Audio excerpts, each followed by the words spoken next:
So I have made many videos talking about how ridiculously expensive the Gypsy lottery is, especially when compared to other lotteries. It's at least $20 more than other lotteries. Got particularly fired up realizing that they have some tickets that literally just cost, if you were to just buy them on the website, less than this.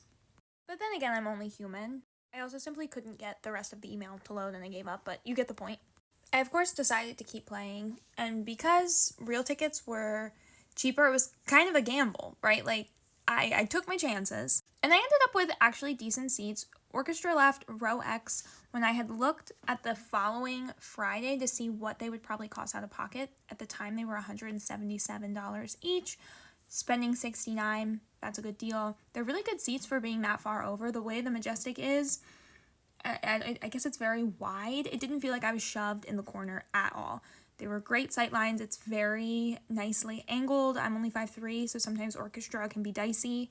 These were actually great. I still think it's ridiculous that these are the price that they are, but I mean, it worked on me, right? I mean, I can only complain so much because I still did it because, again, it's still a hell of a lot cheaper than $177. And when I look at the show, I can see why it's so freaking expensive.